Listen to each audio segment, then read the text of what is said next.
degrees. From when a new generation rises, the truth in their hearts reside. From the east to the western lights, they'll rise up and claim their right. It's in the stars, my friend. Look up again. No time to pretend. Until we're dead, we fly when we can. Get down with the plan. Adrenaline. There's a million shining stars.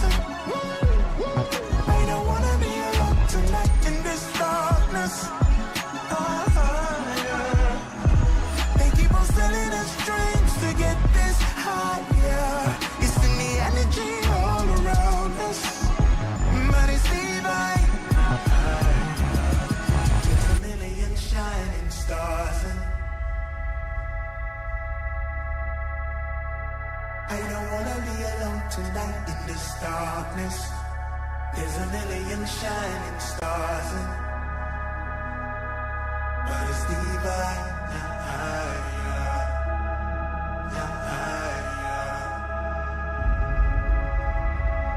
They keep on sending us dreams.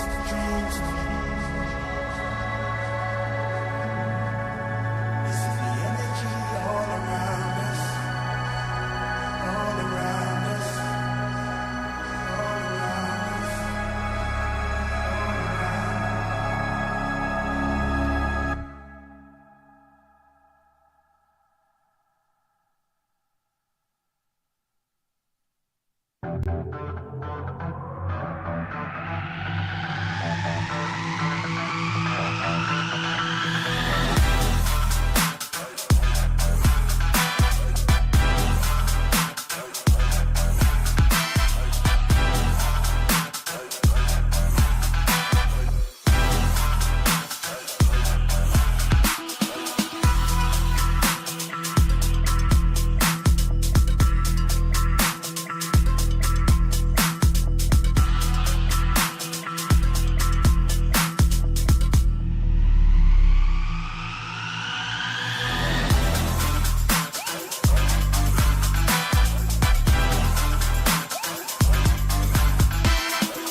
Underrated, maybe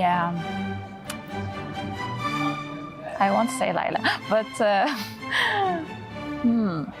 Недооцененный цвет. Аргус. Очень недооцененный герой. Он 1 на 1 любого чела убивает на фулсотах. Правда, на XP, конечно, страдает, но на голду это must-have. На next патче его апают. Все будут играть на Аргусе. The hero that I really don't like to go against is Lucian because whenever I try to go near, she will pull me, boom, boom. Because the hero can the first skill, the second skill is it? The second skill can lift up and then pull me to another side. Yeah, that one I really don't like. I get really annoyed. I don't know, for me, underrated is Alice. Esme in jungle. I love Esme in jungle very much. And Vendetta, of course. Yeah, Vendetta. Very underrated. Because it's my main hero and I don't see a lot of people play with it. So, don't like that. I think the underrated heroes is Zaz. Because he's good. Yes. Because in Malaysia, we really use it. But when I came here and then I tried to play rank and then people all ban Zaz. Yeah, ban Zaz. They respect ban her. Yeah, but in Malaysia, we don't ban any Zaz. Yeah. Но Дариус считается самый сильный лайнер за счет того, что он берет соло перк и погнал. Вторым скиллом шотает любого персонажа. Ну, типа, это можно задолжить, если быть умным. I think the hero that they're gonna pick the most is Ling. Because right now he's in the meta and he's a really OP hero that he can rotate through the map really fast. Yeah. I think the most hero that people will pick is Terizla. Because he is too overpowered in right now, meta. Yeah, probably they ban or pick the heroes. I like K1, but yeah, you know his hair damage now, it's not that good. So I can't play her now.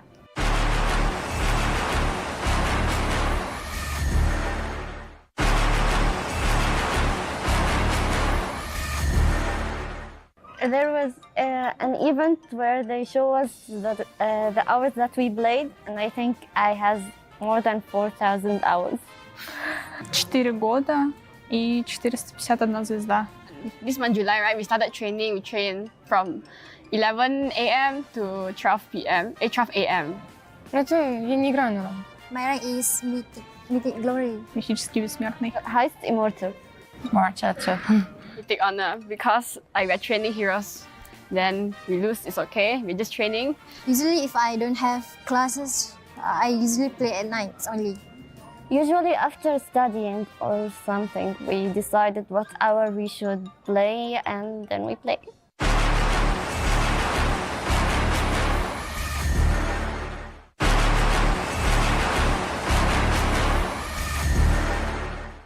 Mia. The first Mia. Mia. That Zarius ulti. no, that's Mia's Oh, Mia. skill. Second skill. It's an item, the Blood Wings. Blood Wing.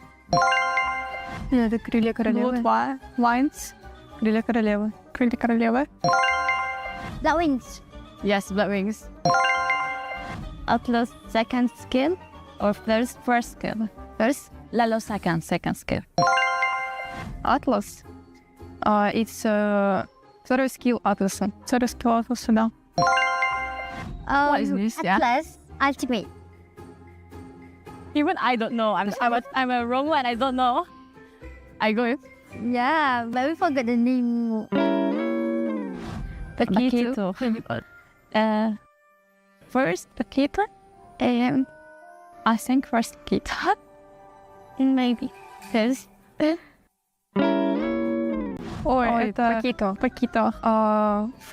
Второй скилл усиленный. Paquito. Paquito third skill. It's the item that gives HB. I don't remember its name. But it's half immortality. Ой, это пояс, да. Защитный пояс. Защитный пояс. As well. Oh. It's the new emblem. But I can't remember his name. Temporal regime. Yeah. Это перк какой-то. Это первый. Кубик. Quantum charge. No. No, this is the new talent. But I don't know what's the name of it. Florian. What about Lauren Bessem. Yeah, это Флорин? пассивка Флорин. Yes. Пассивка Флорин. Oh my goodness. Florin. Florin is Burst is Fury. Brisker Fury. Yeah. Burst. Крит Берсерк. Я разберсерка. Берсерка. Базака Fury.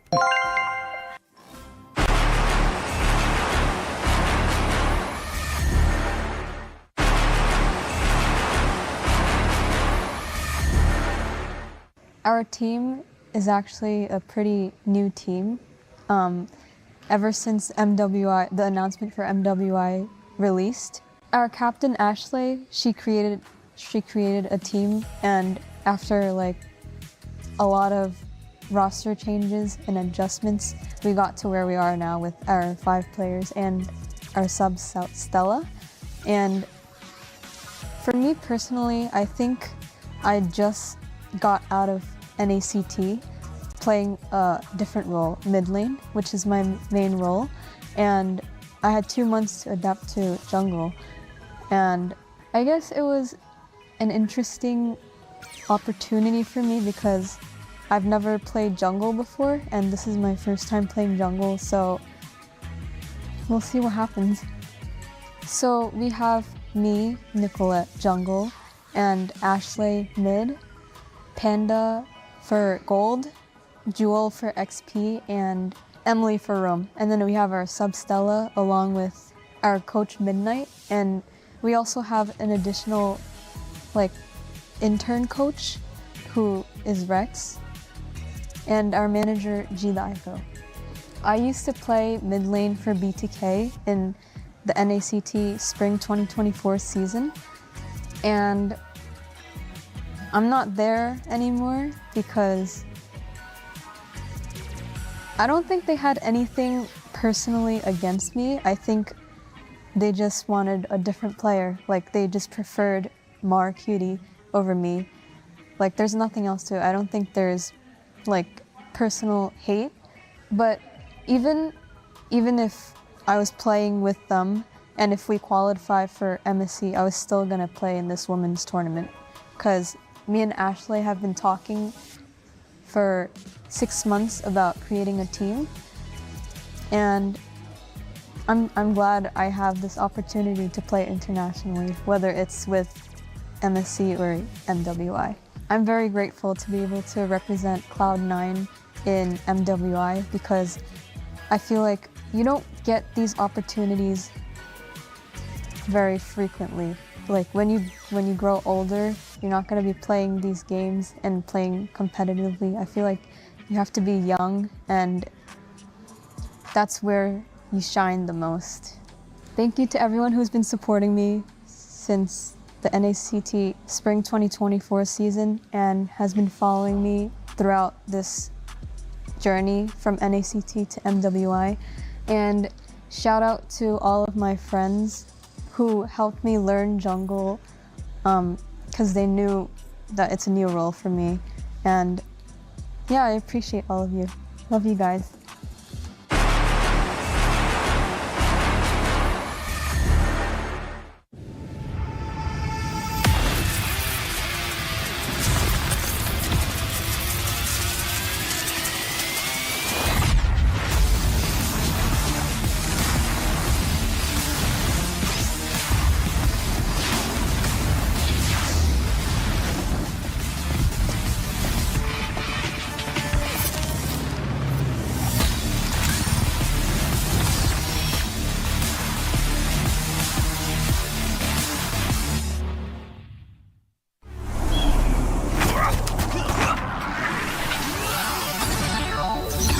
Ready, set, go.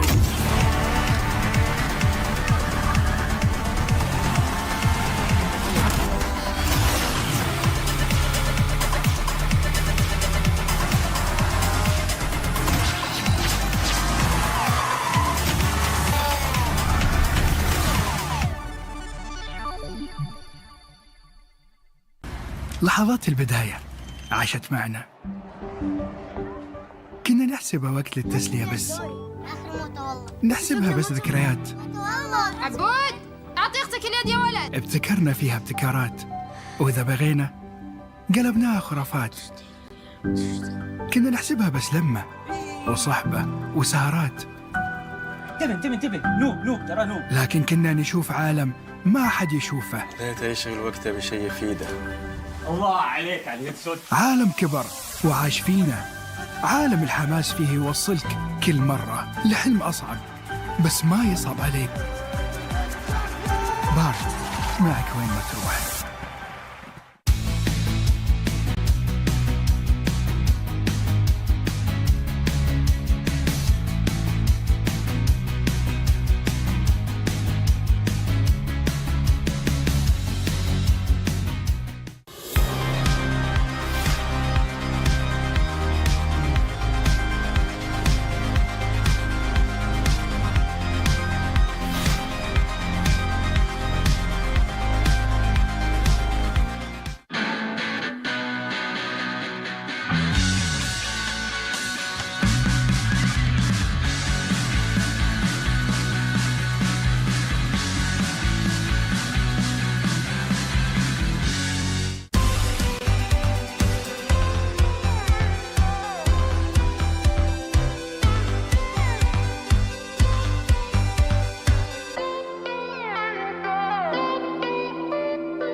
Ladies and gentlemen, welcome back into MWI 2024. Of course, together with EWC, we have went through quite a bit already yesterday. And as you guys pretty much know, we are here in Stream B. We are going to be watching the Tiebreakers match. Let me help you guys, kind of break things down a little bit in a few minutes time, because what's more important is introducing my co-caster for today, Husky. Yeah, it's good to be back, right? We were here for MSC that time, and right now we are here also to finish unfinished business, or at least to help two teams clean up the scores. It's Cloud9 and CFU Serendipity. It's going to be an interesting one because, we have had pretty interesting matches yesterday, and even right now on Stream A, if you guys want to watch, Group B and C go at it as well, it's happening live. And if there's any tiebreakers, they're gonna end up here, and we will help them settle the score. But for now, it's Cloud9 against CFU Serendipity. I find it very, very exciting to see how are they gonna take on each other, because Cloud9, if you guys watched the video just now at the loading screen, it's a pretty new team, but they show a lot of promises.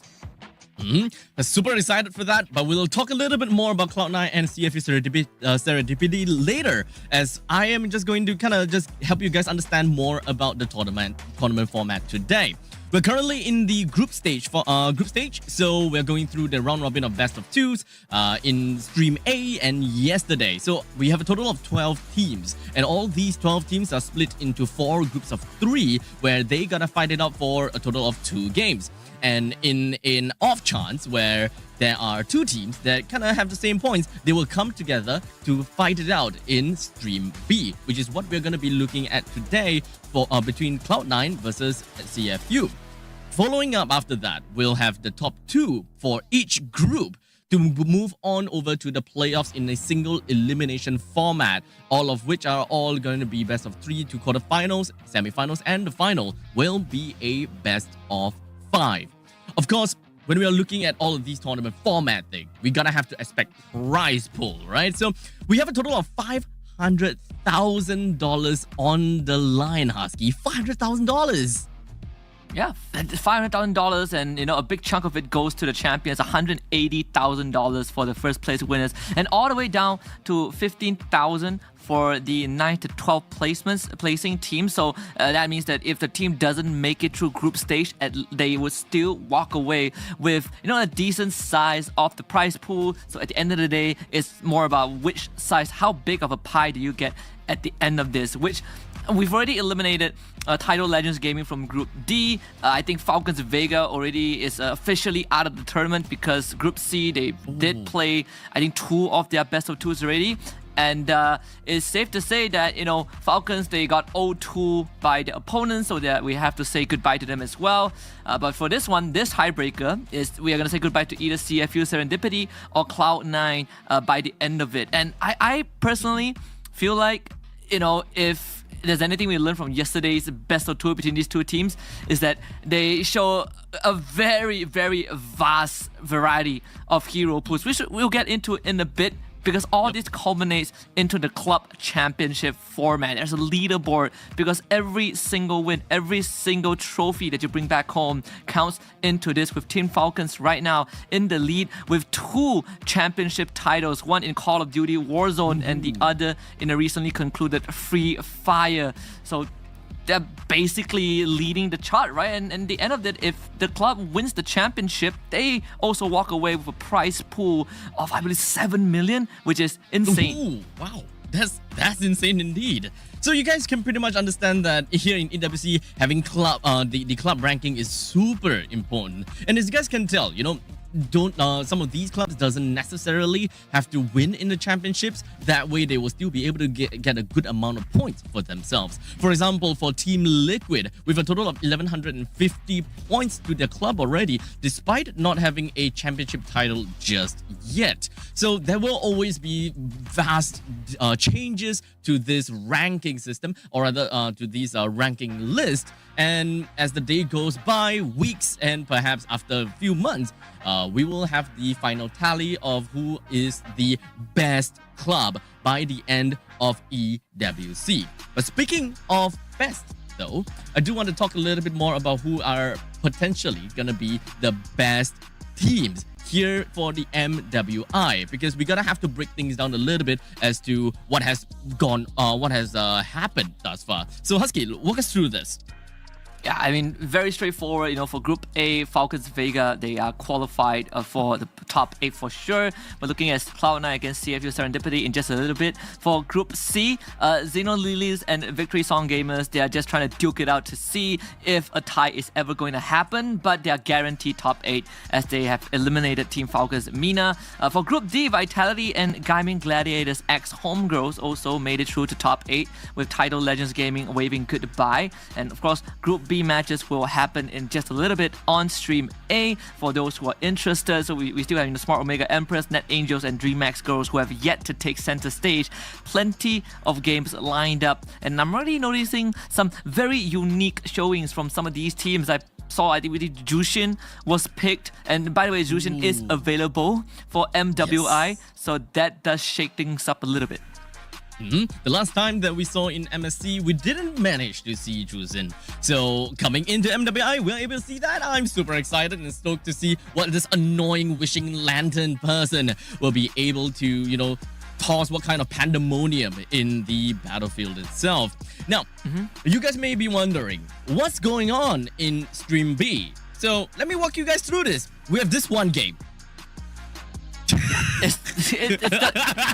It might just be one game, but you know, it's one of the most important games for these two teams. It decides whether you make it through group stage and get into playoffs, and it also decides the size of the prize pool that you potentially can leave the tournament with, right? Loser goes home with only $15,000, but if you make it through, then you guarantee yourself, you kind of raise the bar a little bit. But these two teams, they did tie with each other yesterday in that group stage, and looking back at the results, it was the average game length for these two goes around 17 to 21 minutes, and like I mentioned, right, they have shown an incredible vast hero pool, and the craziest thing is that in both games you rarely see duplicates on both sides. It really felt like these teams are of different personalities, and I wonder if it's going to be the same going into the best of one later on.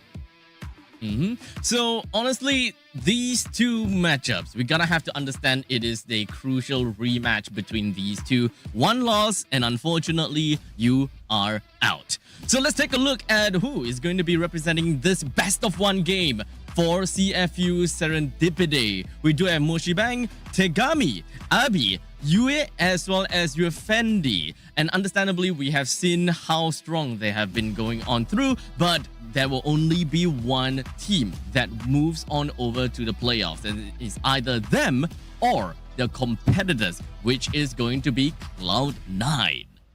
Absolutely, and this is going to be the last time one of them holds on to that key for Cloud9. We have Jewel with Nicolette, with Caesar, with Ashley, and CXZ Panda. Also, again, like I mentioned, right, this is a pretty new roster. I believe it was formed towards the end of June, so barely just a month old in terms of lineup. But behind the scenes, I believe Nicolette did talked about it, that she has been in talks with Ashley, that she's going to play for MWI, they're going to build a team.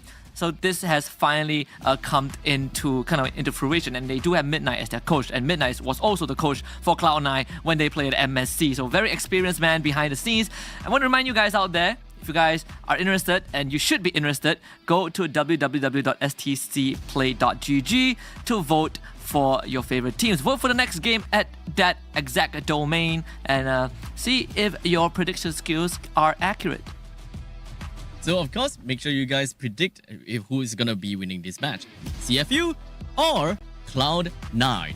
Now, since we were talking about Cloud9's lineup previously, I do know that at least when we were watching the pre-show video, we've got, I believe, Nicolette that was on the that was talking, right? So, from what we have heard is that Nicolette is playing in the jungle position, of course. So it's slightly different from what we have originally expected, since CXZ Panda is one of the only female assassins player in North America, and from what I know, Ashley specifically picked Panda up for that assassin role. But it kind of seems as though that we do got Panda that really excels in gold lane as well. So they have decided to put Panda on the gold lane and Nicolette on the jungle. Yeah, and I do want to see how, they can go up against CFU Serendipity, because we know that region. CFU, they come from the region of Cambodia, and that region is known to be fighters. They absolutely love to fight, and CFU Serendipity is no exception. They also love to fight very, very much. And I think that is going to kind of set the tone, especially when you only have one shot. This is the last 30 minutes for one of these teams on that stage, on that EWC stage. So you got to bring out the big guns, right? You got to come out the gate swinging, go, guns blazing, and see if you can surprise your opponents. So that's something that I think Cloud9 would have to try and manage. Because for Nicolette, she used to be the top 3 mid laners, but for MWI this time, she has transitioned into a jungler, which is a pretty new role for her. I think she also talked about it as well. So I think this is kind of go time. This is the moment where she gets put to the test. So honestly, there are definitely going to be a couple of changes that we might expect, since all of these players, they pretty much go around playing different kind of roles. So they would have very good understanding of how a gold laner would play despite being in the jungle, or how a mid lane will play despite playing as a gold laner. So they will be able to adapt with one another very effectively, and that is definitely something that I want to see from all of these girls here. The power of adaptability. Yeah, I want to see if we might get an assassin matchup, right? Because right off the bat, Cloud9, they go for the Link ban, whereas for CFU, they're focusing a lot on Ashley's hero pool. No Valentina, no Faramis. Basically, you get that utility out of the way so that if C9 wants to play kind of the comp that they've been showing in that group stage prior to this tiebreaker, they will have to think twice, because Valentina has been a staple for Cloud9, where, well, Cloud9, they're going to take out Jushin. I love this. I've seen Jushin in action. Absolutely hated her for how ridiculously good she is. I think they need to kind of adjust a little bit on how much it takes for you to grab someone with your lantern flare. So that's probably going to be a conversation down the road. But for now, get Jushin out of the way. I like it.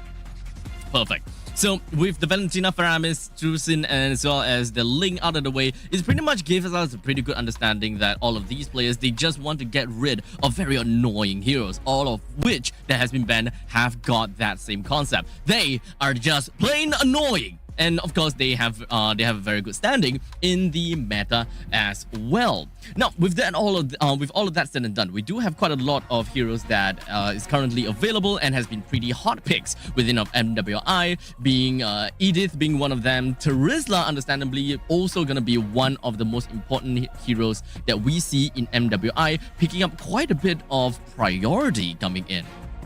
Yeah, he has been one of the most picked heroes alongside Ruby, which was banned in MWI so far. You know, it was picked 8 times while making 9 for Terizla with 100% pick and ban rate. Just a very good setter. We see the Angela on the side of Cloud9. There's a chance that we see that go over to the roam role for Exaya. She has been playing a lot of Lolita and Florian, so Angela could be an option, or it could be a replacement for Ashley's hero right now that Valentina and Faramis are gone. This Hayabusa is no surprise though. We talk about a potential assassin matchup. The question is, for CFU Serendipity, would Tegami go for an assassin hero? I mean, Lancelot was picked up yesterday. If I'm not mistaken, it was on the side of CFU Serendipity in Game 2 against C9. But for now, it's Roger and Edith. Right. So CFU, they have a very strong main tree core for their lineup already. They have they have 2 members that is really good at taking up the front lines. So they have pretty much set themselves up pretty nicely. It doesn't necessarily fixate them onto, oh, we gotta have to play split push. Oh, we gotta have to play on the team fight basis. There's still a lot of X factor that we can potentially see from the side of CFU Serendipity based on what C9 eventually drafts for themselves. Like, for example, if whether the Angela is actually going to go over to the middle lane, try to understand what kind of weakness we may potentially be able to see from the C9 setup. And right as we say that, we only see fragile heroes coming from the side of C9, all of which are very weak in the early stages of the game, except for the Angela, of course, with one of the strongest first blood potential. But regardless, we can kind of put that aside first, because we still don't really have a very good idea how they would want to play this Angela coming into this match. Yeah, I would say, you know, for this Angela, again, it is up in the air whether it goes for Exaya or Ashley. Just based off of the track record, right? We haven't really seen Ashley get tested too much in terms of the hero pool. She's been getting Valentina whatever she wants. Same as the carry, it has been majority, I think 3 out of 4 games they played so far in the group stage up to this point has been carry. 2 out of the 4, half of the games they played, in fact. So Vexana Lilia gets banned out. We're looking at the mid lane being targeted. Now CFU Serendipity side, the mid lane pool, it is shrinking. They do love that Vexana, now that it's out of the way. You still have the Nana, which is an option that we have not seen too often, but it could be a choice, right? We're going to take out the X-Borg first, because there's Edith and there's Terizla. You just generally don't want to deal with the X-Borg. You could look for Lapu Lapu ban as well. Lapu Lapu, Yuzhong, I think they're pretty decent options. And you also limit what Cloud9 can do now that they have the Angela on their side. Now, I do want to also focus on the fact that Terizla has always been, or not always, but Terizla has been becoming very flexible when it comes down to this year's meta, right? We have been seeing Terizla in the mid lane and the EXP lane, sometimes even in the roam. So at least it is still up in the air. Although I gotta have to say, the Terizla in the EXP is very likely gonna be the case. But you know, let's not close that door just yet, because CFU Serendipity, they have got their they have got their Roger, which could still have some flexibility in it, going to the jungle or perhaps going over to the gold lane. So at least for CFU, they have a very wide pool of heroes that they can very potentially work on. And what do they really want to tackle? Do they want to play a little bit more onto split push, or do they want to play a little bit more towards a team fight or situation? Because at least having the Roger being having such high movement speed, you can split push very effectively. So you can actually forego heroes that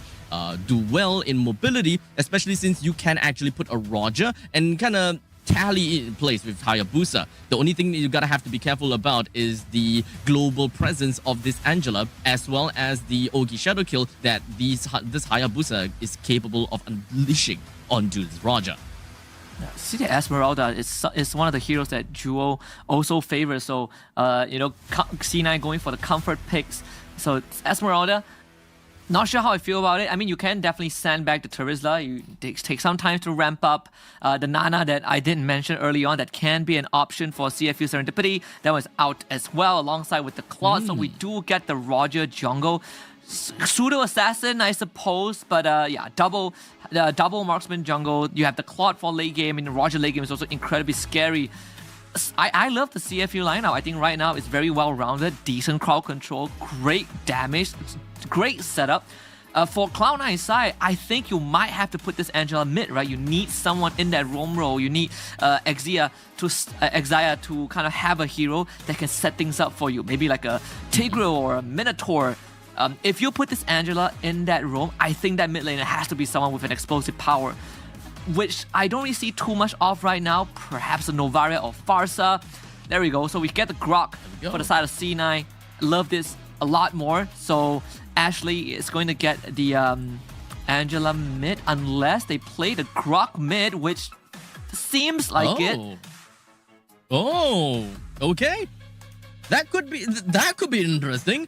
At least when it comes down to the mid lane, right? When it comes down to the dual roam from the roamer as well as the mid lane, they have been kind of interchangeable more often than not, right? Whereas the actual roamer, which in this case is going to be the Angela, kind of stays in lane a little bit more, and sometimes the mid lane, which is the Grok, can pretty much kind of come and go. So it doesn't really quite matter too much, especially since I would believe that both the Angela as well as the Grok might actually just play kind of like a tag team scenario. They understand that with the Roger and the Claude in the opponent's side, they don't really have a very strong early game setup, and they might be able to find a very good steamroll and just kind of propel themselves forward in the later stages of the game, or at the mid stages of the game, a lot faster. I just want to quickly point out, just a minor humble brag. You know, we talk about the coach of C9 being a Midnight, which is also the coach from the MSC team. But they also have the coach from currently the best region in the world, the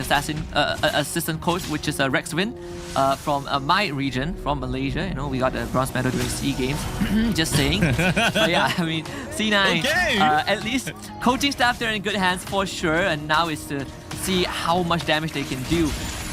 With this Grok Angela, I don't mind it at all. I mean, you have very decent coverage, but the main thing is to get this Hayabusa ahead. Hayabusa running Warcry, you get a lot of damage once you get on top of someone. Another question is, who do you want to get on top of, right? Roger, not exactly the easiest. Nana with the passive, it's kind of a waste. Claude, hard to catch. So Nicolette has her work cut out for her. Yeah, I mean, it's kind of tough to kind of really understand who you really want to go for, but understandably, once you have a good amount of farm, you may actually be able to prioritize the right heroes more than not. As we can see, Nicolette is actually throwing out the shadows and just targeting onto Abby pretty early into the game, both of which Nicolette as well as Abby's HP doesn't seem to be all that well, but Hayabusa immediately makes his way back down to the bottom lane and might potentially want to look for some very thirsty kill down in the bottom lane onto the Claude, since the trade between Panda and Yui Fendi seems to be actually kind of a stalemate. Yeah, Panda has to take the recall. Well, Nicola tried to hide in the bush, but it was spotted out by the minion wave. So 2 flickers out from CFU Serendipity. Yui wants to go for an engage, but you know, a bit too fast. I'm gonna try and gank top side, but yeah, Teresa is gonna be fine. No kills will come through, at least not for now.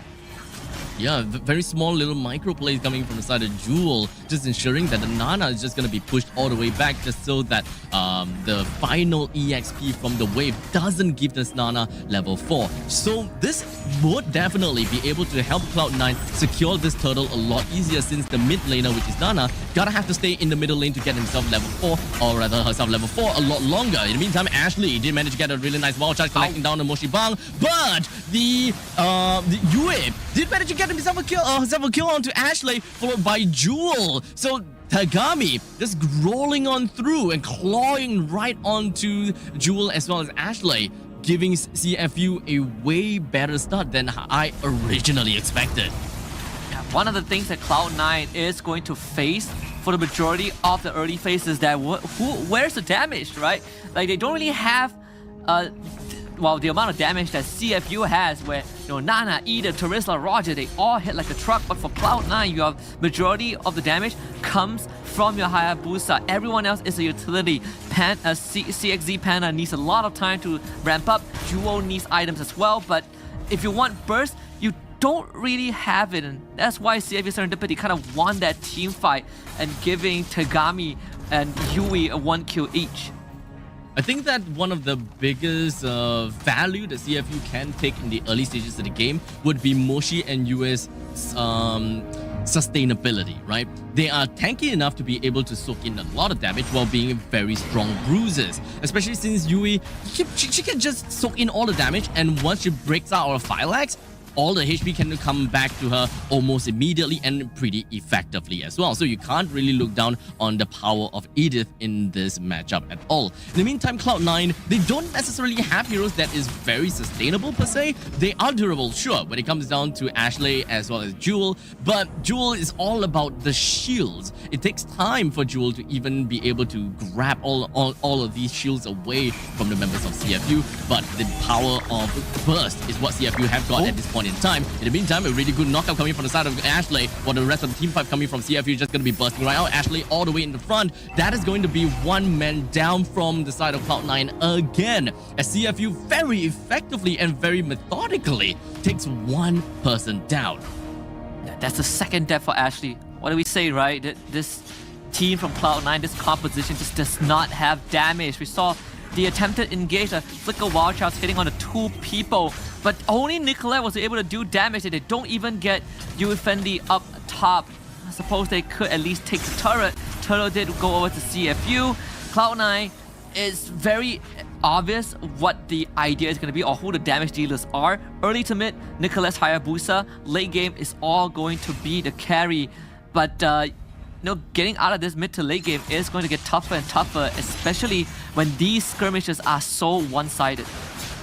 Since we're looking at about 1,000 gold lead for the side of CFU, as well as them being able to take quite a bit of control in the river, I would believe that CFU should be able to help Tegami just bump up onto the gold and the income, just so that she will be able to get a very good snowball coming into roughly about the 8 minutes mark. But they're gonna have to really kick up a notch a little bit more and try to get a little bit more of these assassination kills, perhaps onto the Angela or perhaps onto the carry. Since Cloud9, yes, when it comes down to lockdown, there is definitely a form of lockdown when it comes down to Ashley's wild charge, but other than that, we don't really have much. We have a late gratification coming from the puppet strings as well as from the side of Esmeralda, but speaking of which, we're just gonna hold on down to the bottom lane as the Molina's gift is just gonna be popped coming from the side of Abi. Cloud9 is pretty happy with just popping the passive, immediately pushes themselves right back onto another fight, as Cloud9, unfortunately, being completely sandwiched out, and Jewel finds herself taken down again.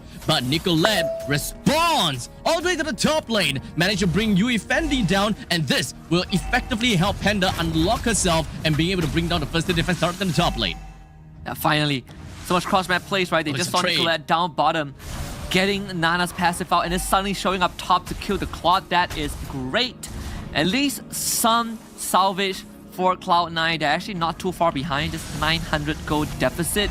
Third total coming up on the bot side for CFU Serendipity. I think Cloud9 might have to consider giving it up unless they can somehow get a good pick, because Tagami is starting to get quite scary, right? 2-0-1 with that war cry on her as well. So those burst damage that this Roger can dish out cannot be underestimated, even with the hard guard.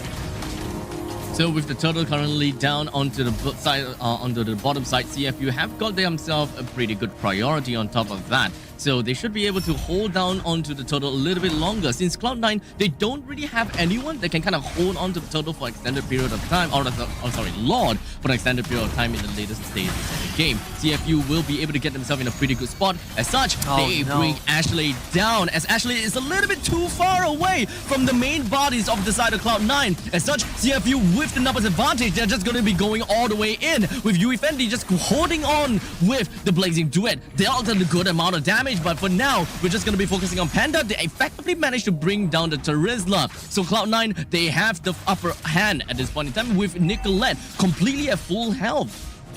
That was all Jewel and CXZ Panda duo able to buy time, but most importantly, the carry getting free reign to deal damage, and the crowd control! Nicolette getting caught by Yui's onward just as she uses the quad shadows to engage. What timing from this Edith to get that punish, but still Cloud9 getting the remaining tier 1 turrets, and just in time for Lord to spawn.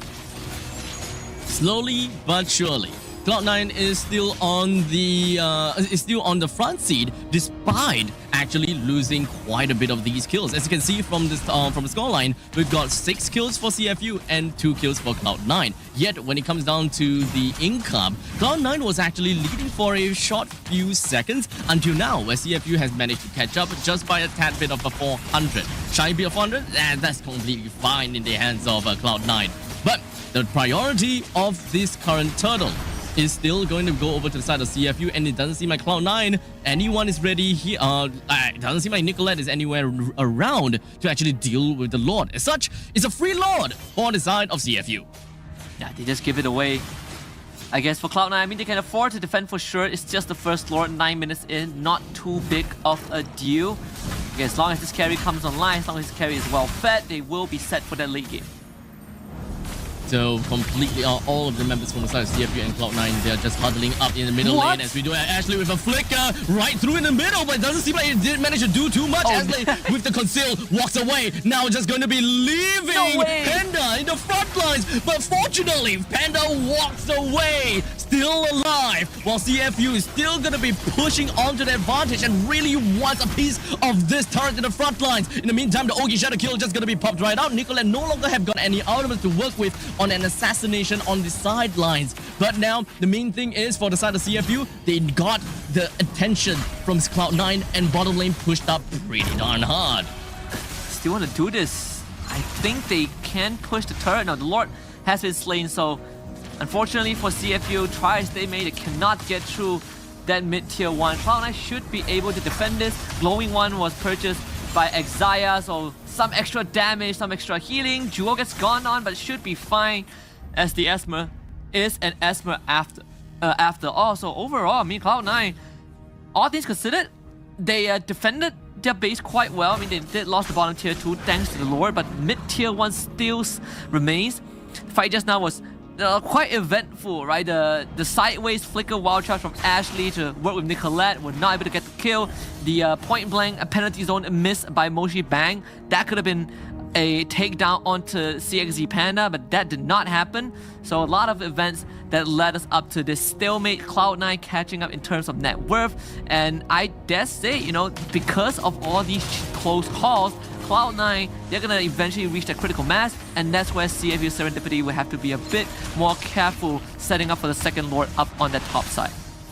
CFU definitely showed that they are very eager to fight, and they are bold when it comes down to all of these fights. Very confident, if you ask me. But unfortunately, there have been too much times where Cloud9 managed to outmaneuver CFU when it comes down to the macro gameplay. As you can pretty much see that there is already a total of 3 turrets in the top, bottom, and middle lane combined taken down. So at least when it comes down to taking the river control, Cloud9 definitely have got a way better spot since their middle lane first defense turret is still standing tall. Cloud9 did a pretty good job keeping that turret up, to be honest.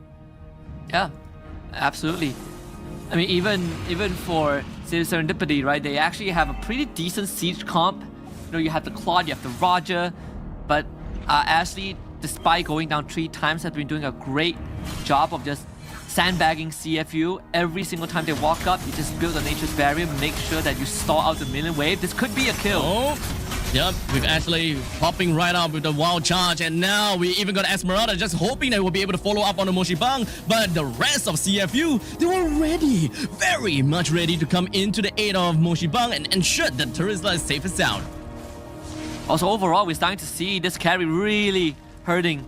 That was your front line, by the way. That was your Terizla, the guy with the body of a smith who was supposed to be an impenetrable wall and almost went down in a few seconds thanks to this carry's true damage. So this Raw Dance is going to get a bit deadly. Esmeralda Duo is going to throw her body every single time she has Purified online, but CFU wants Lord.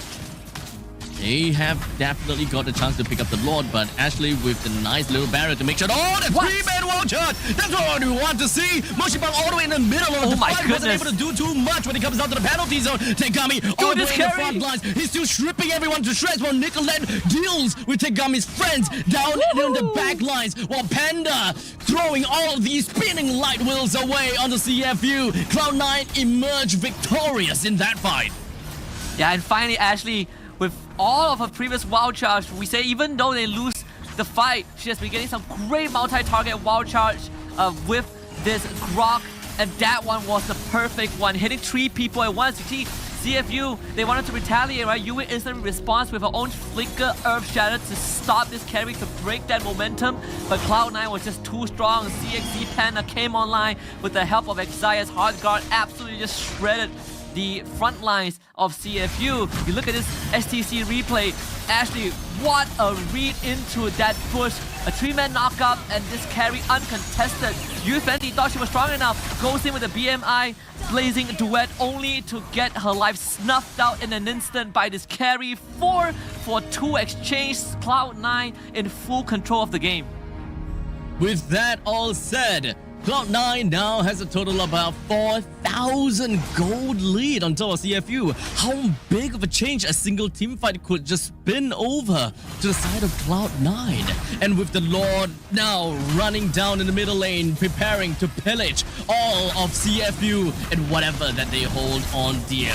As he charges on to the middle lane inhibitor, brings it down almost immediately, while the top lane and the bottom lane are shoved up pretty nicely too. Cloud9 now reserving their energies just a tad little bit, make sure that they do not go and overextend themselves, and all they want is objectives to bring down the top lane inhibitor turret, while Nicolette have got other plans in her mind. Immediately went for the assassination onto Abby. That puts 4-person onto the side of CFU. Cloud9 definitely have got a numbers advantage now. Nicolette is not going to be stopping with all of these assassinations, as you can see, constantly going in and out of the fight. Very slippery. Just look at Xayah, she's just hanging back. Watch out for Ashley though, Flicker is back up. So we might see another Flicker wild charge. This could be the final push. Yes, now we do have the wild charge coming from the side of Ashley. It did manage to do a very good job, but unfortunately, it doesn't seem like the damage coming from the side of CFU is doing much at all. Tegami went straight in and wanted to end the life of Ashley. Put too much time and resources just for the Grok. Moshibang now focuses herself down onto Ashley, but still not quite enough. With only 2 members left, Abi as well, Yui Fendi. Nicolette brings Abi down, and the rest of Cloud9, they don't have a crit just yet, but they don't care because the next wave comes right in, and Cloud9 takes the crown for this tiebreaker match away from CFU. CFU Serendipity sent back to the depths of the ocean as Cloud9 soars beyond the clouds. And they have made it into top 8, made it to playoffs. Congratulations to the ladies. What a decisive game, right? It looked close. Look at CFU Serendipity had it all figured out. We have a lot more damage. We take objectives. Well, we can fight you during early objectives. But First Lord, it was given up by C9.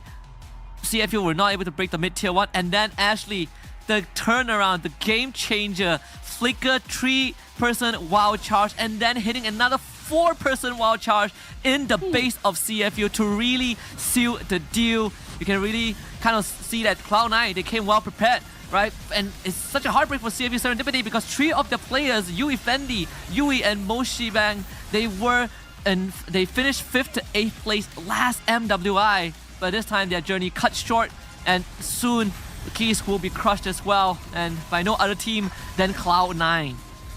It is definitely a heartbreak for our friends over at the side of CFU Serendipity. But Cloud9, they are going to be real happy as they will be able to move on to the playoff stage. This is definitely it's a gritting match, you know. They gotta have to go through all of these nerves and know that their lifeline in the tournament rests on this one single game, on this one single draft. We identified and we saw, hey, where are they getting all their damage from? All of it comes in from the side of Hayabusa. Do they really even have enough time to kind of drag things out, or just kind of like propel the income of Carry fast enough for Carry to really come online faster than both the Roger and the Claude? It seems like they managed to find their answer. Yeah, absolutely. I mean, Cloud9, it is a pretty star-studded roster, especially Nicolette. She has a lot of accolades under her belt, right? She has participated in several NACT leagues, has achieved 1st to 3rd place. Even the most recent one, she wasn't able to play the grand finals, but still, right? She was a big part of that NACT squad that led them here, and we did see them perform on the MSC stage. But as much as the MSC Cloud9 didn't make it through into playoffs, at least the MWI Cloud9 will have a shot at glory, heading kind of past the gauntlet and into the best of 3s, where you really have 3 chances to prove your worth. So I think this is such a good opportunity for these teams, and I think even more important for Nicolette, right? Switching roles from mid to jungle 1 month before MWI, and after getting benched from the NACT Spring Finals, this is a path to redemption. I gotta have to say, the game ended a little bit too early, I gotta have to say. I was kind of hoping that we'll be able to get a little bit more out of that game, but what can you say? The Cloud9 members, they were very sure as to how they would want to play the game, and they knew that they were technically on a timer. Not technically, actually. They are on a timer, especially since they are dealing with a Claude as well as a Roger. Once these two comes online together with the crazy amount of lockdowns that they can be provided by the Terizla as well as the Edith, it's definitely going to be scary to really deal with all these powerhouses in one go. Yeah, absolutely. Well, with the first tiebreaker concluded, we are glad to tell you guys that we still have more tiebreakers to come. Xeno Lilies against Victory Song Gamers coming up next after this break.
heard that you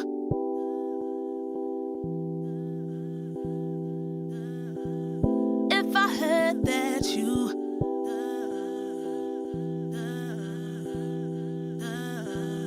if I heard that you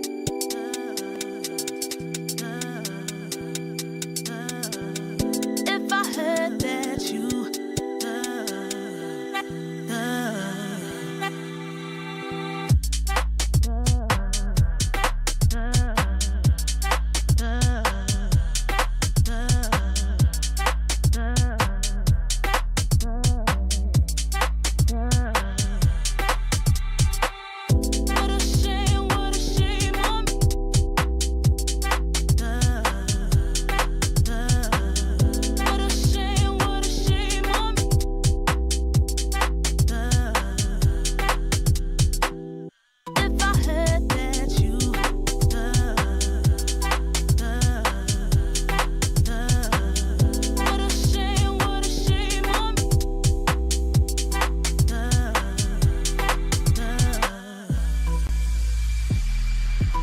What you doing?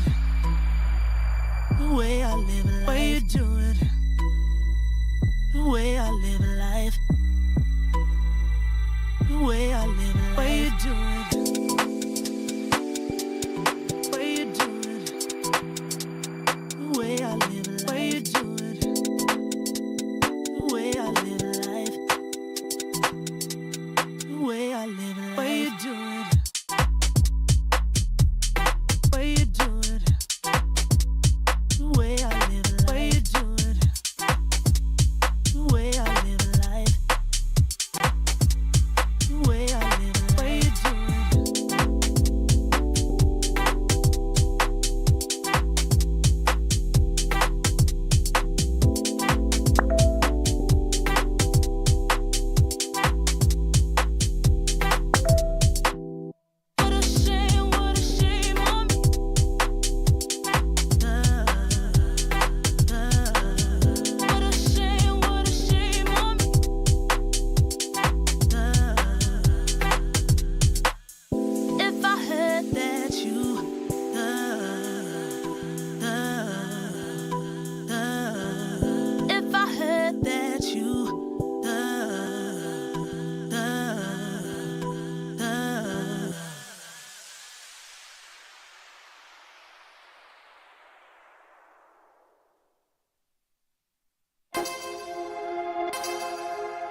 Honor 200 series, the best portrait phone AI empowered.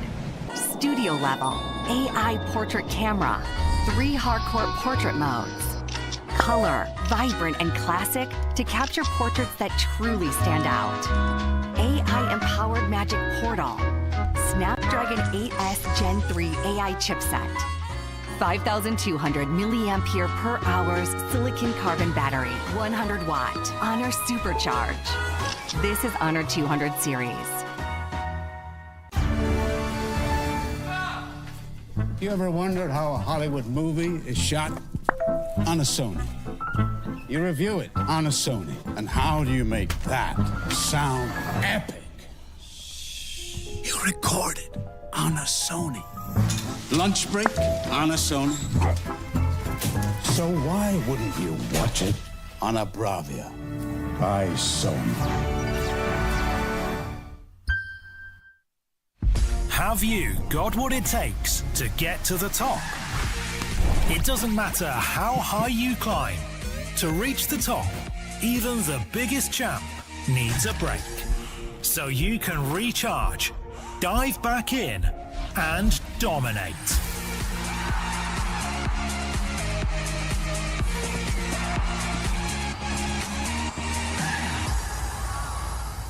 Have a break. Have a Kit Kat.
Turn up this up right now. I like this up right now.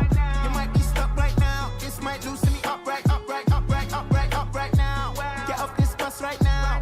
You're acting sus right now. This one. Turn up this up right now. I like this up right now. You might be stuck right now. This might loosen me up right, up right, up right, up right, up right now. Get off this bus right now. You're acting sus right now. This one. I know what you want.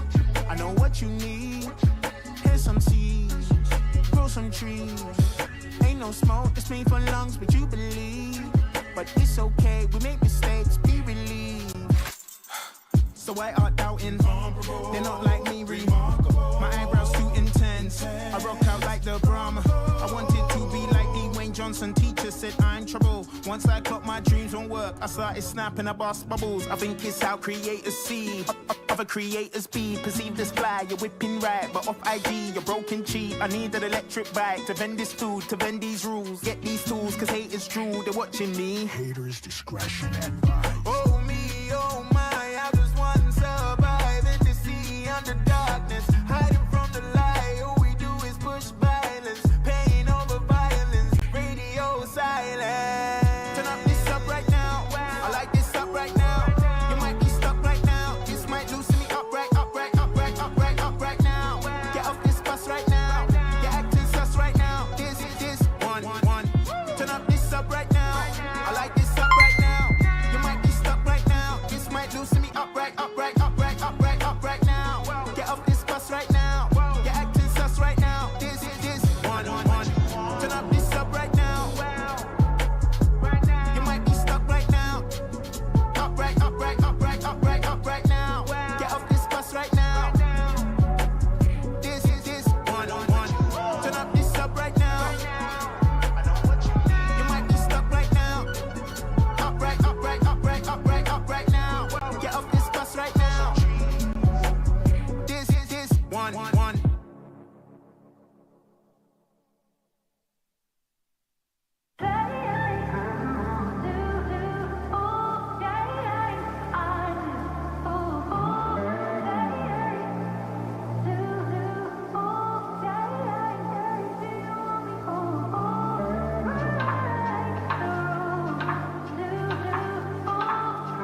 ladies and gentlemen, welcome back in to MWI here in EWC at Riyadh. My name is Abstract, with me here is Husky, and the both of us is going to be covering this upcoming tiebreaker match between, what was that again? Victory Song Gamers versus Zyno Lilies.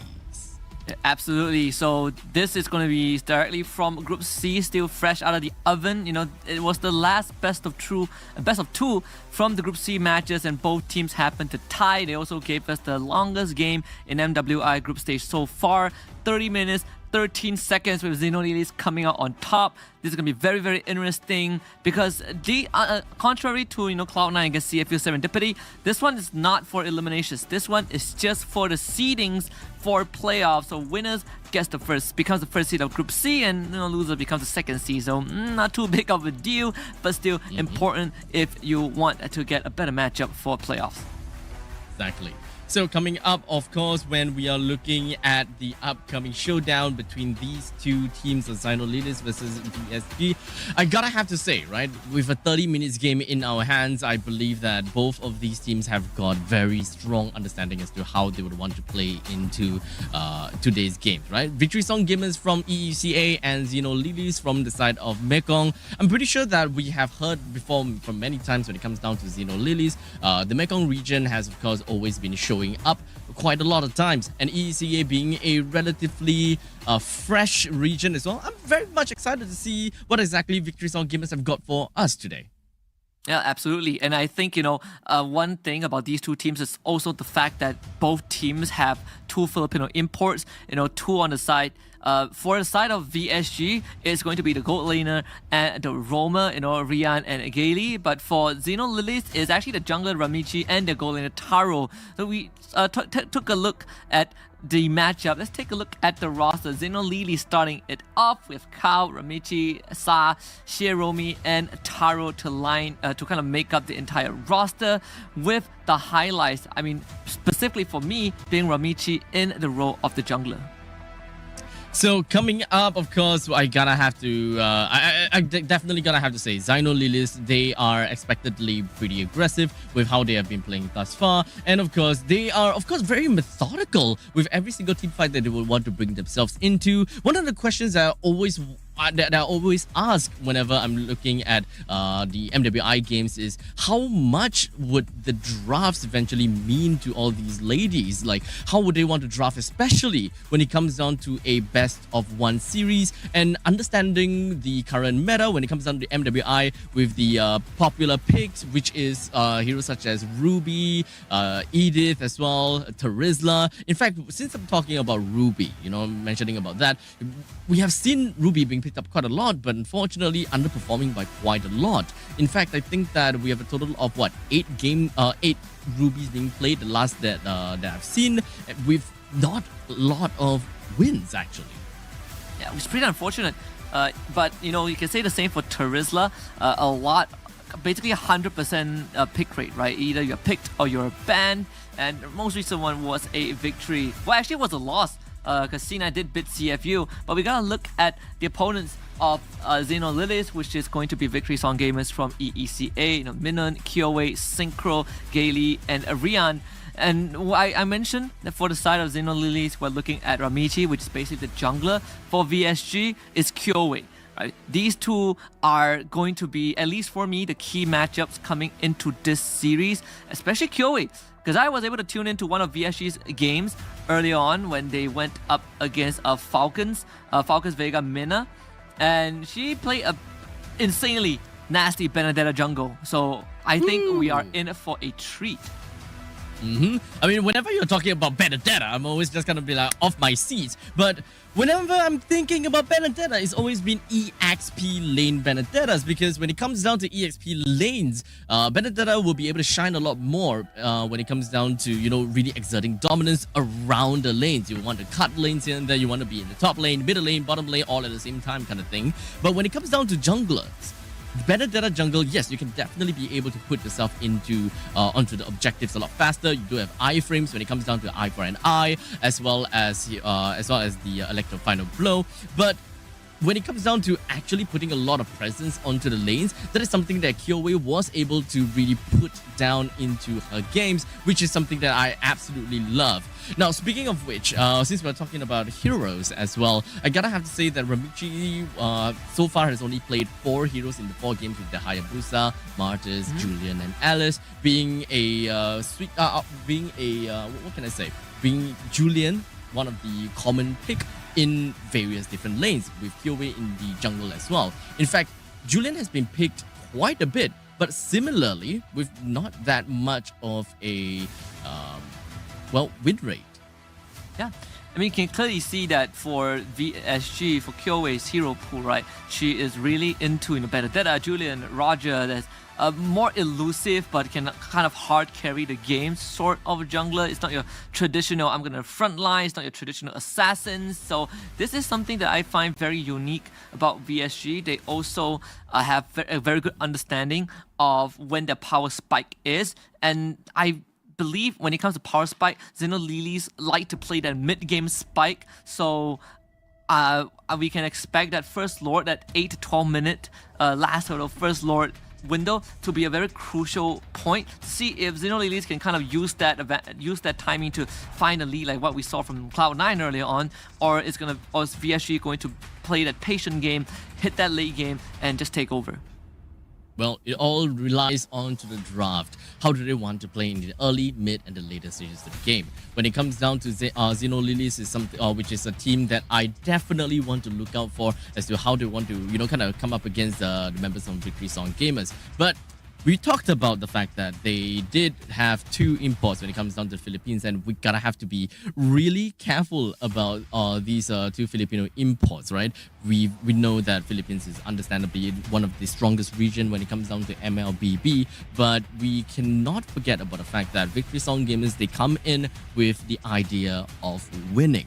As such, they do have bootcamp for themselves too. They bootcamp in Bali, in fact, for a week before coming into Riyadh. So when it comes down to diversifying their meta and diversifying their strategies, it's understandable that Victory Song Gamers have got a little bit of a taste of the Indonesian meta or the Indonesian strategies and gameplay before coming in.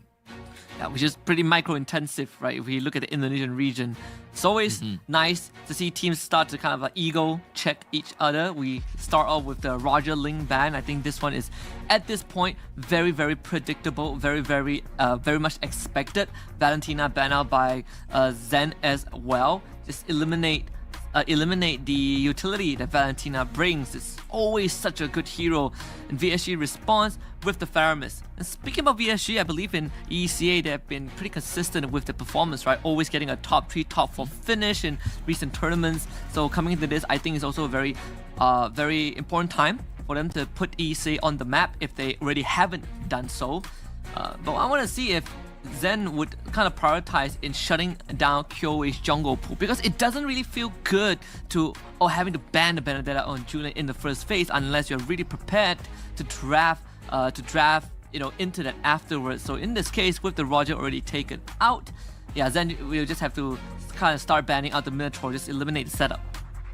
Yeah, I don't think that they will want to ban that out all that much. But perhaps we'll be able to understand that from when it comes down to the banning stage, Xenolilies, they are not really that interested in heroes that excels in teamfight scenarios. Being a Minotaur being thrown into the banning pool, definitely not one of the bans that we see all that often in the first phase. Perhaps some other assassins and some heroes that is definitely something that we usually expect to see. But Ling, being one of the most annoying assassins that we can pretty much see up to date, aside from Fanny as well as Hayabusa, is pretty much a well-deserved spot for Ling, let's be honest here.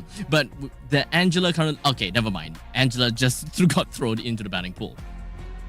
I think this one is, I find with the Angela ban, I think MWI, there's definitely certain parts that's unique about them. I know when we watched MSC, Angela was kind of like, okay, we do ban her, but sometimes we kind of let her through. But it has been quite a focus for MWI, especially when assassin picks are so rampant.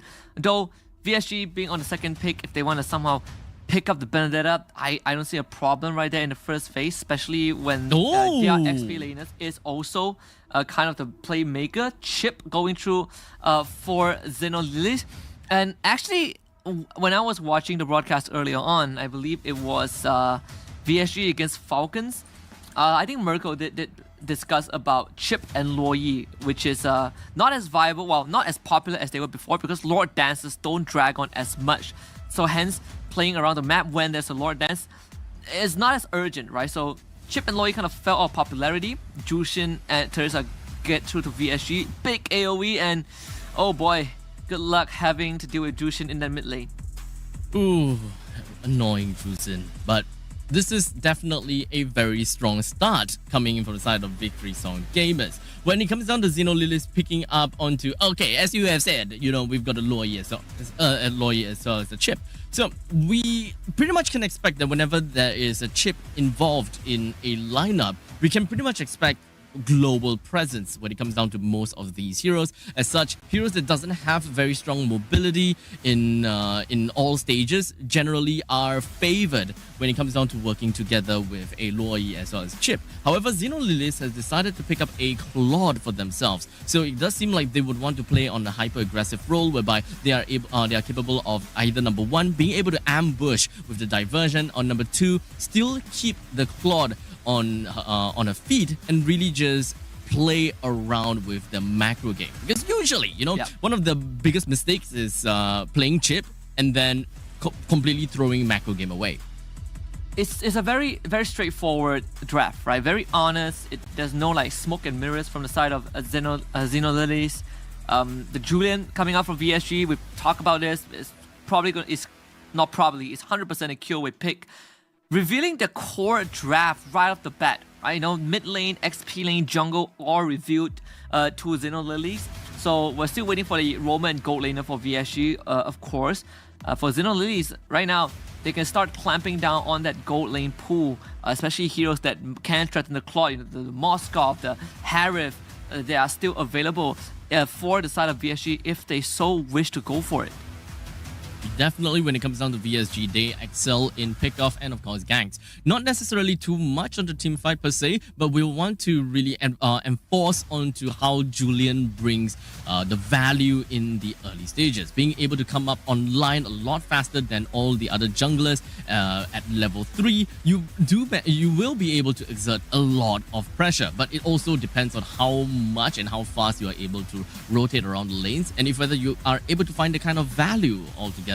And most of the time in the early stages, you really want to make full use of your enhanced scythe in order to go for all these pickoffs. So with the main core EXP, jungle and mid already picked out, we don't really expect too much of an X factor from the side of VSG. So it's more or less they have already settled down onto their role as well as settled onto their strategies. They will want to play a lot more pickoffs. So leaving that up to the Roma, they don't exactly particularly need someone that can really open up the particularly hold onto the Lord that well, because they already have a Terizla. They have a pretty strong front lines and an engager from that point, but someone that is able to follow up of the Terizla or being able to interchange with the Terizla as to who initiates and who follows up.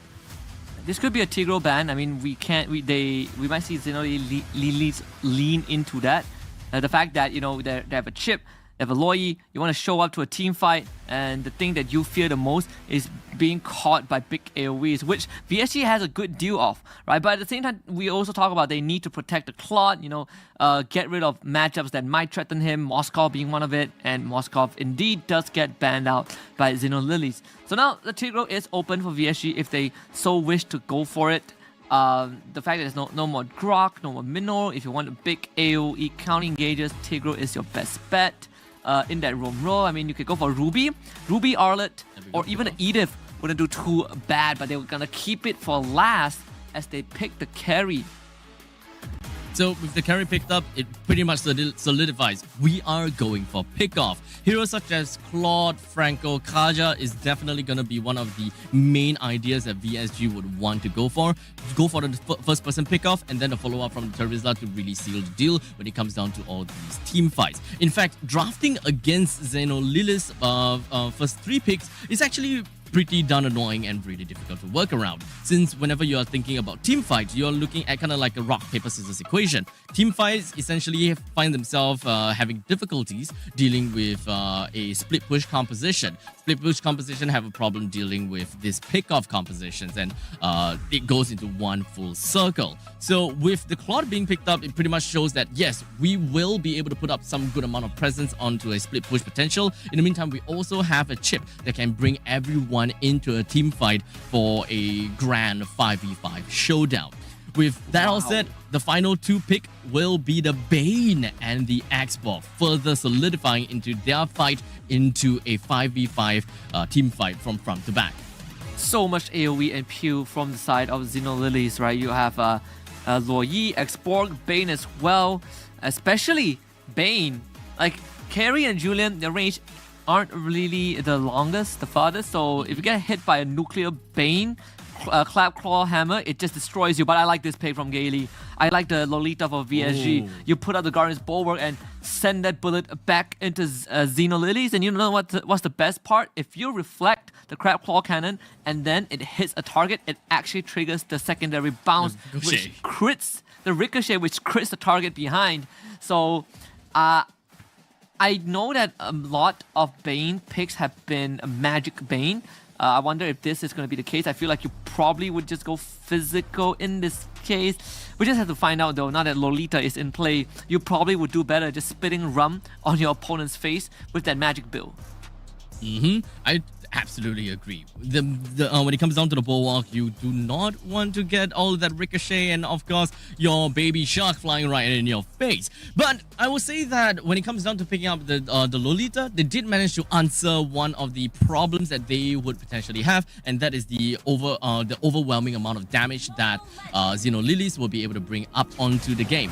However, it's not necessarily a pick that really answers to their lineup. No, they don't really have someone that can really initiate in a single pick-off situation. You don't really have someone that can really lock someone down for an extended period of time. So you really gotta have to rely quite a lot on Luminon Blast as well as the Charizla's penalty zone, which essentially would just focus into a full-out team fight. In the meantime, Synchro being really annoying with that lantern. You can pretty much see just putting so much annoyance onto Sa already. Every time, Luoyi, every time she misses that ability and it goes on cooldown, you just lose the trade. There's no way you can continue trading, and Synchro just taking advantage of that, right, with Lolita around. And I wonder what kind of build Gaily will go for, because there have been examples. I believe Ogwin did it with Lolita, where you go for just straight up Flash of the Oasis into Oracle build for the shield generation. The lead rotation just to break the Faraga armor down bot. Yep, pretty darn annoying. That is going to be the Faraga armor just popped, and that will allow Victoring Song Gamers Minon to rotate herself right out of the lane if she absolutely wants to. Just kind of like dealing with something from all around the map, and of course observing the opponent's jungle. Exactly where is going to be this Bane, just so that they can take control of the bottom jungle as well as the turtle split a lot earlier in order to get themselves a great priority for going forward when it comes down to the turtle being spawned. Never feels good when you're an Xborg that's laning into a Charizla, a literal winning matchup. You can see the Cow even went for the Impure Rage, which again deals max HP damage right now. And you get pressure, you lose the Faraga armor, you are forced to take a recall, lose a minion wave. So VSG identifying where the cruxes are and immediately providing a solution to it. You get the Charizla out of the lane, let it hit level 4, topside getting pressure, and that's a flicker out for Rian. Pretty early. Rian absolutely needs to stay alive in order to continue up with the amount of economy that she's going to bring onto the team. As long as she's safe and sound, that is all great. In fact, burning that flicker is actually amazing, considering the fact that Xenolilies actually put quite a lot of resources up into this gank onto this carry. 4-member rotation, while Victoring Song Gamers took that opportunity to bring down the turtle down the bottom. The Bane also, you can see one of the best tower pushes every time the Deadly Cache is online. Deadly Cache, and chip away at the tower's health. Offside, the carry is in danger, but Rian should be fine as QOA continues to counter jungle. You get the backup coming through, and that's first hurt already with the diversion. That's the diversion that we want to see from the side of Sa, bringing down Rian. You can really tell that Xenolilies are really kind of afraid of Rian. They're putting so much emphasis onto this carry. And I mean, this just makes life incredibly hard for VSG's top side. I mean, they have to bring the juice in here, but chip should go down. Yep, they Flicker to their own direction, you know. VSG gets something in return, I guess. Yep, I mean, burning up the flicker on that part, I think, well, small little issues. But now Kyoei comes into the fray, doesn't really have the enhanced scythe, but in fact goes for an enhanced chain instead. Gale has also unfortunately used the Numenon Blast already. Taro burns out onto the Blazing Duet in order to really clear out the waves as soon as possible, ensuring that not much of the turret plating goes over to the hand of this carry. They're gonna continue camping in this bush, and then Kyoei just farming up a storm at full level ahead of Ramichi, despite the amount of pressure that Xenonese put on the top side. But you can see that it has amounted to something, right? A 1k gold advantage. And wow, chip portal. Oh. Yep, just all the way up to the top side.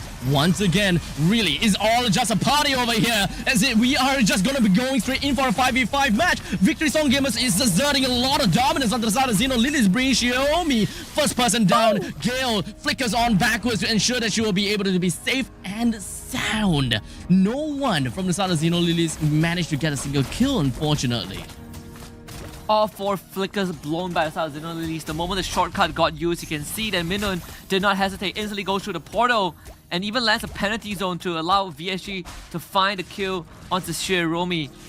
At the end of the day, VSG, the fact that they came out on top of that and lost no one in the process allows them to reset, perhaps set up for the second turtle. Definitely a great good advantage from the side of PSG. Getting themselves the 1 kill, and the fact that Kyoei was able to go for a counter jungling, just kind of working around with the vertical jungling onto the slowness of Bane. And of course, when it comes down to allocating resources up to the top lane for extended periods of time, it definitely did manage to bite onto Xeno Lilies. But for now, we don't have Minan just going to be jumping onto the back lines when it comes down to the penalty zone. And of course, being able to lock right down the side as well as Ramichi. The rest of the members from the side of Xeno Lilies understand that they gotta have to fight back as much as possible. As such, bringing Minan down while she was completely out of position, as well as Gale. With that, 2 frontliners unavailable, Victory Song Gamers still intended to fight it all the way through, pushing away the Xbox Claude as well as the Ramichi. The idea was good from VSG again, getting the win. Minun, the penalty zone hits the back line. Good counter engage from Kao with the last sanity, finding 2 kills, but VSG, they are very clear of what they want to achieve with that objective, getting the second turtle of the game, extending the goal lead, now 2.3k. The fact that Minun went for the War Axe means, you know, you get some extra damage and extra spell vamp in the process, and Rian even getting a kill for herself. And even chipping away at the mid lane tier 1 turret, bottom 1 will go down, and VSG is slowly ballooning that lead.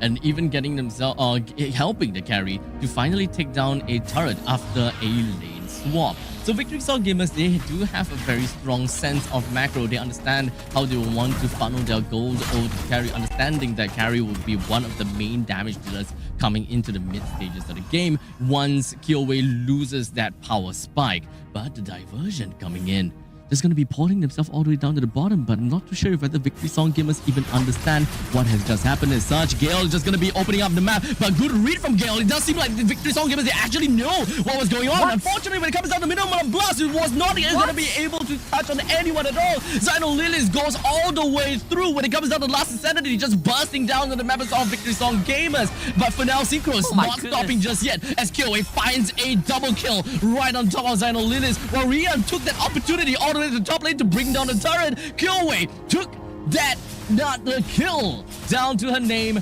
Total of 3. Victory Song Gamers with a total of 2 or 3,000 gold lead. What a triple kill from Kyoei. The coordination between Synchro and Kyoei really saved that fight. Gaily had a good angle for the Numenon Blast, decides to flicker forward, missing completely and allowing Xenolese to go for the counter engage with the last sanity and deadliest catch. But again, this Julian, even with the war cry as the talent of choice, and of course the lantern flare from this Jushin, just so annoying to work with. Xenolese could not fight comfortably. The turtle could be a choice. Kyoei Oh, just gonna be going all the way straight through. We do have most of the members from the side of Xano Lilies.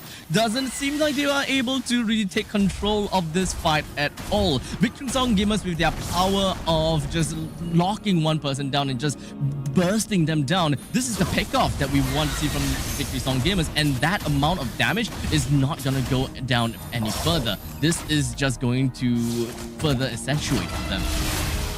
To be starting to become a problem for Xeno Lilies. They are 6,000 gold behind, but also they're running a draft with Luo Yi and Chip. Oh, they found Minun. Doesn't seem like Minun will be able to get herself away from all of that, but with that, Bloodlust, actually, or rather War Axe, did manage to help her stay alive for a good amount of time. But once again, Xeno Lilies has been overcompensating their resources, putting 4% onto Minun. I'll say that is your trade from Victory Song Gamers. They absolutely love all of these standing objective trades. Absolutely.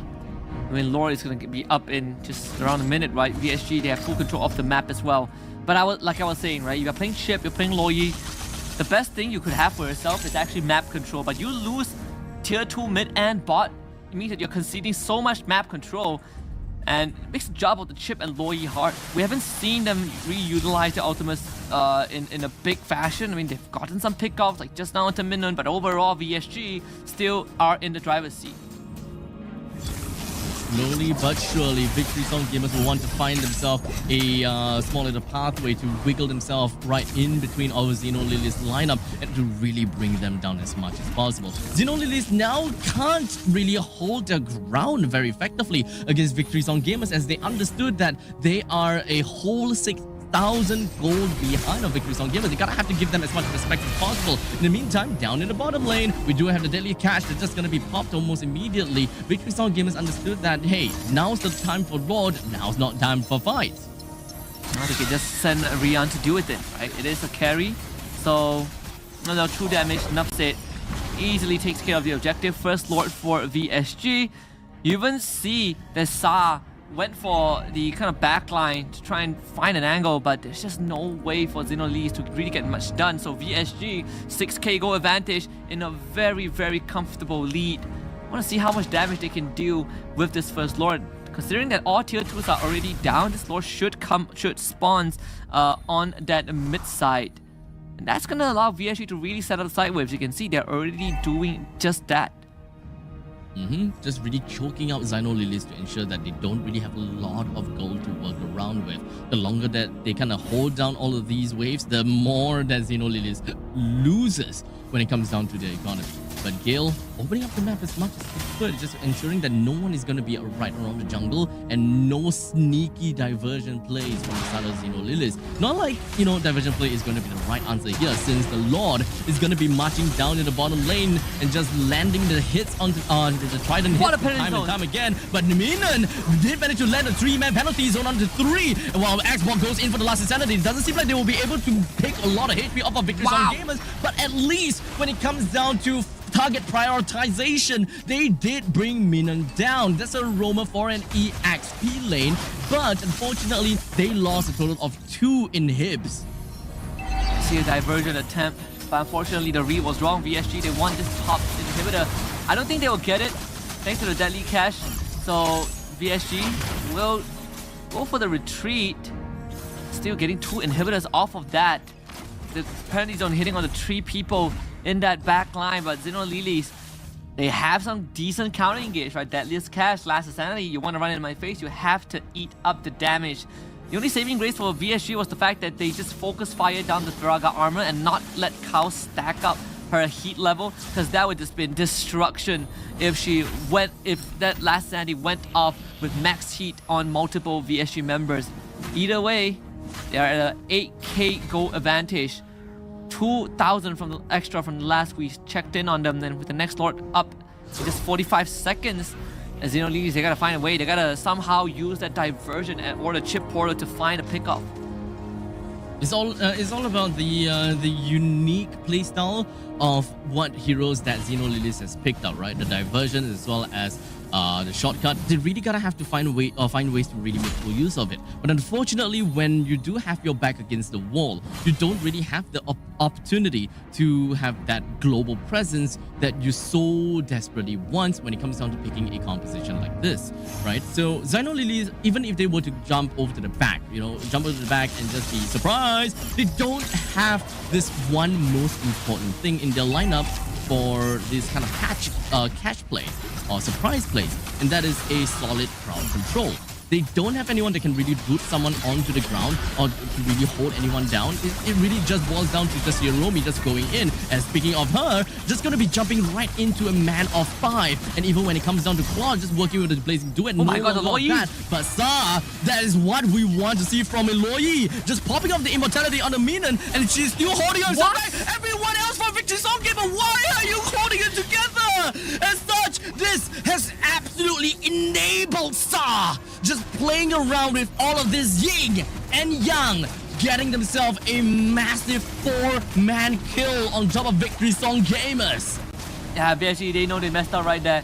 That was not supposed to be how it goes. The idea was good, right? They were eating a full Blazing Duet from Taro, who joined the fight after taking bot tier 2. Gaily pulls up the Numenon Blast, forces the Claw to get away, but we talked about the amount of counter engaged in this STC replay. Look at that, Blazing Duet expires.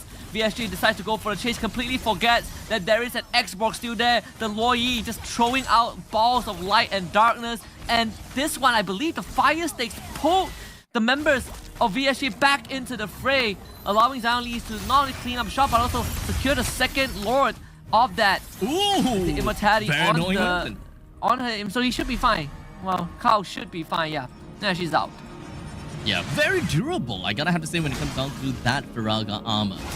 You can pretty much just take up quite a bit of all these damage as she peels for her team. With the Lord that's gonna be marching down in the bottom lane, middle lane that is still a tier 2 that's standing up tall. Xino Lilies still have got something that they can play around with. Remember how we talked about the unique gameplay, or rather the unique interaction that Xino Lilies have got for themselves, picking up the chip as well as the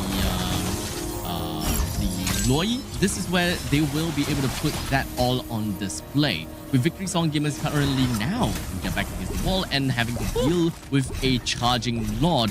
That Trident is going to take up that half HP off the turret, and I wouldn't be surprised if Xino Lilies will be able to take this turret down and focus onto the middle lane wave almost immediately. Victory Song Gamers now, oh, look at the damage over to the back lines. Rian just went all the way back into the divergent, or rather the zone. It doesn't seem like she will be able to deal a lot of damage during all of that area denial. Yeah, it's pretty tough. I mean, this Loyi, we said that for Xino Lilies running this trap, you want to have as much map control as possible. They've been able to pull it back. Even state, essentially both teams losing that bot and mid inhibitor. They'll find the export again, but once more, Firaga armor broken, still keeps the immortality. VSG might only have one more fight left in them. We see the Bane damage really starting to show up. Here goes. Oh, just gonna be picking off onto Ramichi as much as possible, but unfortunately it took a little bit longer for them to bring that person one down. But at least Ramichi as well as Minion is just gonna go straight down. Xino Lilies finds himself onto Rian. Kyoei immediately with the enhanced sword gets herself away, but now Gil as well as Synchro just gonna be suctioned up into a vacuum, but not quite enough to really just kill Gil just yet. Wow. 1-for-1 trade of all things, right? Both, I mean, for the side of Xino Lilies, they did lose the jungler, but she will be back in time for the third Lord. And once again, Sa completely untouched the entire fight, just constantly throwing out her abilities, just bursting the members of VSG down, especially when you run a carry. The range quite short, relatively short compared to other heroes, so you're always going to be caught in the crossfire. Especially when you take splash damage and you have the yin-yang reaction on top of you, it is a death sentence. Export is camping in the bush as well. He knows that VSG are coming. I would say that Victory Song Gamers, they really gotta have to respect the rotation from the side of Sa. Whenever the rotation is popped down, they are pretty happy just standing on top of the rotation, but the rotation still deals quite a lot of damage, and probably one of the main ways that Xino Lilies will be able to root any of the members from the side of Victory Song Gamers, which is one of Xino Lilies' main weaknesses. They can't lock down Victory Song Gamers. While Victory Song Gamers can do quite a lot in order to do all of these lockdowns as well as these pickups. You're gonna have to be real careful about that. But speaking of which, Hiromi comes in from the back. Rian takes the Lord. Victory Song Gamers, they know that they have got themselves the neutral objective, and they gotta have to get themselves backwards as much as possible in order to posture up for the next upcoming big fight. I have to sacrifice Minun. Unfortunately, they were basically locked away from. She was basically locked away from the rest of the team, and no one from VSG can afford to kind of take that fight, right? They knew it was over. We got the Lord. We just minimized our losses, not let Xino Lilies kind of take control of this. But man, look at the damage from the Sa. Insane stuff. Almost one-shotting Kyoei in that process.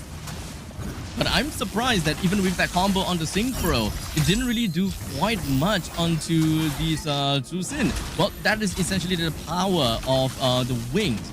Blood wings generally give you a massive amount of shield, and let's not forget about the fact that you have a Lolita on your side too. So the mage as well as the marksman essentially being very fragile units become such soldiers coming into the battlefields. As such, this is probably one of the main reasons why Victory Song Gamers are very strong in their team fights, and perhaps sometimes even pretty daring in just threading right into the faces of Xino Lilies. I think what's important is the Lolita's Numenon Blast. That is going to be very crucial, right? A few patches ago, there was an update that you can let go of Numenon Blast early and still get a stun. It's not the full duration stun, but you get a mini stun, right? And that could be the key, especially if you can time it on that Blazing Duet, but also the Guardian's Bulwark. How many abilities can you block? Can you block the Deadliest Catch? Can you block those incoming orbs of light and darkness from Sa? We've already gone past 3 lords, and remember, these two teams gave us the longest game in MWI, which literally happened a couple of hours ago, which ended in like, what, 30 minutes plus? 10 minutes away from reliving that record again, as Sa just got the Holy Crystal. This is quite literally the most team grinding game, and really just you gotta have to hold onto your seat, as every single one of these team fights may very potentially lead to the end of the game depending on how these ladies fare. They are all just gonna be posturing up for the next upcoming Lord, and both teams definitely want to have the most ideal Lord fight and the most ideal Lord's push.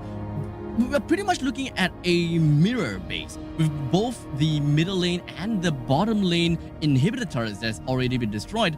You can't get any much more of a stalemate than this. And right now it comes down to who gets the better counter engage, because both teams have that ability. We've seen VSG trying to start fights, and Xino Lilies, they just started throwing out orbs from Sa. You have this export that can just last the sanity to the back line and threaten to separate Rian and Synchro from the rest of the teams. Lord number 4, VSG, they will be first on the scene, but in the 21-minute mark, right? The Lord is not easy to take down, and this is going to really start to show us, really start to put these players to the test in going for Lord dances in the late game. With the front to back from Victory Song Gamers, they really want to shred down the front lines as soon as possible in order to really eventually reach over the back line. But that's not exactly how Xino Lilies want to play. But for now, we do have the shortcut that's going to be popped all the way in the top lane. But Minan just going to be landing the Lumina Blast. Wait, it didn't really quite seem to manage to do anything to the members of Xino Lilies, as it just hit right by the edge. It wasn't really being able to clip onto anyone. In the meantime, Charo with the Winter Cloud, unfortunately, still goes down to the hands of Synchro. That is a shutdown that we want to see, with 2 members down for the side of Xino Lilies. But Miji is not gonna let this team fight goes on for any much longer. It's gonna be a 1-for-1, 1 versus 1 between the carry as well as the Bane. But it does seem like the Bane is definitely gonna have a lot more problems dealing with that, as the immortality is gonna be popped. A fight that's happening onto both ends of the earth, as Gale finally got herself back on Numenon Blast, lands it right back on the cow. The best thing you can do is to ensure that cow don't go back home or kill cow, just so that Victory Song Gamers will be able to end this game with a single ballista. Talk about the perfect team fight and how you can let go of the Numenon Blast without having to fully charge it. We saw that in action. Very separated fight. First of all, the initiative was by Xenolilies, right? They decided we're going to take the diversion into the top bush of that orange buff in that red jungle. And then we call it a shortcut. We bring the entire village to try and kill your carry. Could not get the carry. Eats a penalty zone in the face, followed by Numenon Blast, and then the enemy mage shows up and just zaps your Claude to death. Zaps into a Blazing Duet, BMI, and a Winter Crown.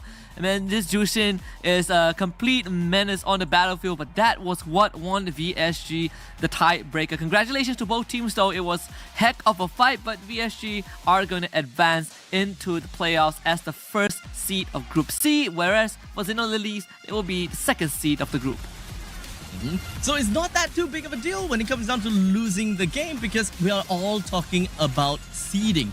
But I gotta say, VSG as well as Xenolilies, they have gave us one heck of a game. When it comes down to the chip as well as the diversion plays coming in from Sa, and let's not forget about the massive amount of damage that the Loi is just capable of bringing out into teamfights time and time again. But this is definitely one of the teamfights that I gotta have to mention within the highlights, right? Everyone just kind of completely forgotten that, oh crap, the opponent has got a Loi. We can't exactly run by the same escape route. And that eventually gave quite a lot of edge over to the members of Xenolilith. You know, they definitely didn't want and didn't expect the kind of outcome to happen. But regardless, it was still a great fight, and they managed to end the fight with massive style. I gotta have to give a heads up and as well as a shout out over to Riando. Quick thinking, immediately just knowing and expecting that, okay, the Bane might actually go for the back door, or I gotta have to clear the back door. Because if it was anyone at all going back home to deal with that wave, I don't think that Victory Song Gamers would have won.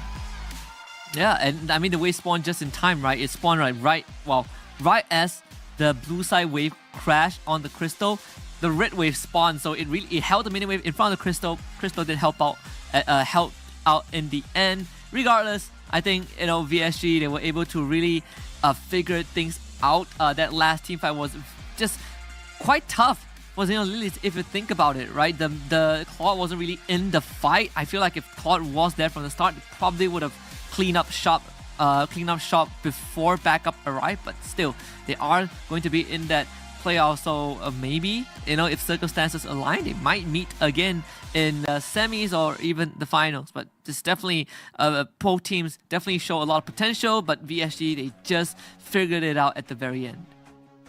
Played all the way to, what, 20 plus minutes? These two teams definitely do not disappoint us when we are asking for a long drawn out match, and it pretty much shows us that VSG as well as Xenolilith is very much of the same caliber. It could quite literally go to anyone at that during that point in time of the game. Middle lane, bottom lane, completely mirrored. As much as I really want to see the Bane cheese and just going on to the back door, would it be funny to end the game like that? But unfortunately, wasn't able to do so. While Xbox wasn't able to go home to really defend as well, they still did an excellent job when it comes down to the Firaga armor as well as all of the lock. When it comes down to coming together as a village, as a unit. What is missing definitely have got to do with lockdowns, unfortunately. So, will we be able to see more lockdowns in the next game? Well, the question is if whether we are going to have the next game, because we are going to be waiting for the next tiebreaker match to eventually happen when it comes down to looking at the final results of Group C. So, we'll see you in after a pretty long break. So we'll let you guys know again if you will see us or not. We'll see you guys then.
just